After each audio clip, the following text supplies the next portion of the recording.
जय माता दी। स्वागत है आपका हमारे YouTube चैनल में। और आज हम फ्लो नोज़ल के बारे में डिस्कस करेंगे।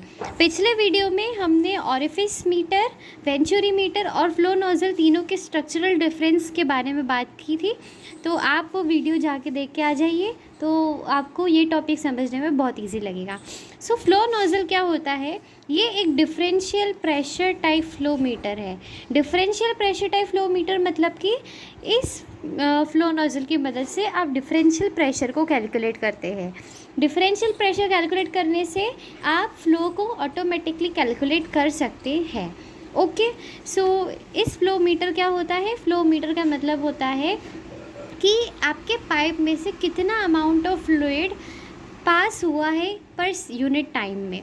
ओके, सो फ्लो नोज़ल क्या है? ये आपको स्ट्रक्चर दिख रहा है फ्लो नोज़ल का।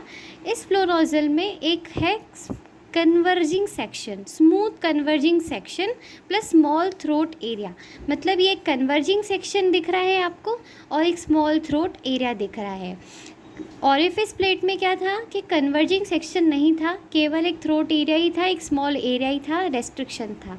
ओके, वेंचुरी ट्यूब में क्या था? कन्वर्जिंग सेक्शन भी था, थ्रोट भी था और इसके साथ में डाइवर्जिंग सेक्शन भी था। फ्लो नोज़ल में क्या है? केवल कन्वर्जिंग सेक्शन है और थ्रोट एरिया है। सो ये तीनों का स्ट्रक्चरल डिफरेंस है।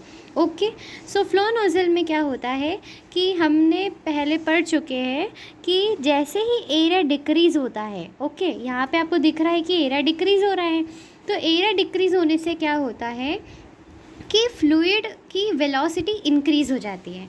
ओके, फ्लूइड की वेलोसिटी कैसे इंक्रीज़ होती है? जैसे हम डेली लाइफ का एग्जांपल लें, सो जब हम गार्डन में पानी देते हैं तो पाइप को अगर जो पानी है उसको हमको ज़्यादा स्पीड से बहाना है, तो हम क्या करते हैं कि पाइप को हम प्रेस कर देते हैं। पाइप को प्रेस करने से क्या होता है कि जो हमारा पानी है वो ज़्यादा दूर तक जाता है, मतलब उसकी स्पीड इंक्रीज़ हो जाती है। इसी तरीके से इसमें भी वही प्रिंसिपल यूज़ हो रहा है कि हमने एरिया को डिक्रीज़ कर दिया। एरिया को डिक्रीज़ करने से क्या हुआ कि जो फ्लूइड है उसकी वेलोसिटी इंक्रीज़ हो गई। अब हमने बर्नौलीज़ थ्योरम तो पढ़ी है। बर्नौलीज़ थ्योरम ये कहती है कि अगर आपकी वेलोसिटी कम हो रही है तो आपका प्रेशर ऑटोमेटिकली इंक्रीज़ हो जाएगा, या वाइस वर्सा। मतलब वेलोसिटी इंक्रीज़ होने से प्रेशर डिक्रीज़ होगा, मतलब velocity it is inversely proportional to pressure. Okay, तो यहाँ पे कन्वर्जिंग सेक्शन में क्या हुआ कि एरिया डिक्रीज़ हुआ। एरिया डिक्रीज़ हुआ तो क्या हुआ? वेलोसिटी इंक्रीज़ हो गई। वेलोसिटी इंक्रीज़ हो गई मतलब कि प्रेशर डिक्रीज़ हो गया, मतलब कि यहाँ पे आपका प्रेशर ड्रॉप हो गया।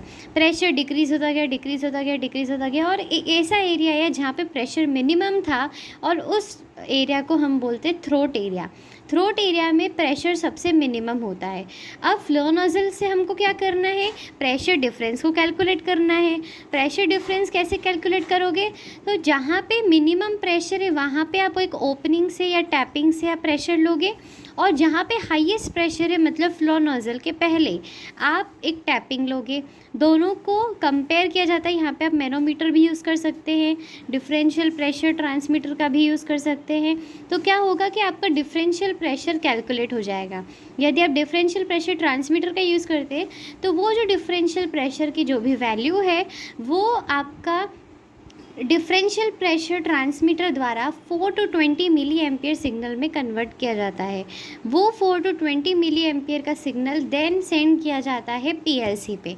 पीएलसी क्या करता है कि इनपुट में रिसीव करता है 4 to 20 मिली एम्पियर सिग्नल। ये सिग्नल क्या है? डिफरेंशियल प्रेशर का, ठीक है। फिर पीएलसी के अंदर इंटरनल एल्गोरिथम्स होती है और अंदर फॉर्मूलेस फिट किए जाते हैं जिससे इनपुट में प्रेशर आता है और आउटपुट में हमको शो हो जाता है कि उसका कितना फ्लो है। इनडायरेक्टली हम फ्लो नोज़ल की मदद से प्रेशर कैलकुलेट करते हैं और प्रेशर से फ्लो कैलकुलेट किया जाता है। तो ये जो यहाँ पे लिखा हुआ है वही लिखा हुआ है, एक बार देख लेते हैं कि प्रेशर टैप हम कनेक्ट करते हैं बिटवीन फ्लो नोज़ल आउटलेट, मतलब यहाँ पे जहाँ पे मिनिमम प्रेशर है, और इनलेट मतलब कि जहाँ पे मैक्सिमम प्रेशर है। Differential pressure flow measurement, flow meter, flow nozzle using a primary element, obstruction generate pressure drop to calculate flow rate. Obstruction, ये भी ऑब्स्ट्रक्शन ही है, तो इससे क्या होता है? हमारा प्रेशर ड्रॉप हो जाता है और उस प्रेशर ड्रॉप को हम मेजर कर लेते हैं। बर्नौलीज़ प्रिंसिपल पर बेस्ड है, according to which Any obstruction placed in the path of flowing liquid will cause the velocity of fluid to increase and pressure to decrease in the area of obstruction. मतलब कि जब भी आप obstruction place करते हैं, मतलब area कम हो जाता है तो वेलोसिटी इंक्रीज़ हो जाती है, वेलोसिटी इंक्रीज़ होने से आपका प्रेशर डिक्रीज़ हो जाता है, इस तरीके से आपका प्रेशर ड्रॉप होता है.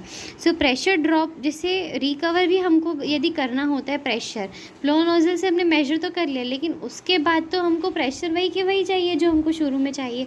इसलिए हम क्या करते हैं कि प्रेशर ड्रॉप का लॉस सबसे ज़्यादा ऑरिफिस में होता है, मतलब रिकवरी रेट बहुत कम है. फिर उससे ज़्यादा फ्लो नोजल की है, मतलब रिकवर थोड़ा बहुत हो जाता है. और वेंचुरी मीटर में क्योंकि डाइवर्जिंग सेक्शन भी लगा हुआ है तो उससे रिकवरी हाईएस्ट रहती है. So this was all about flow nozzle. Hope you like this video. जय माता दी.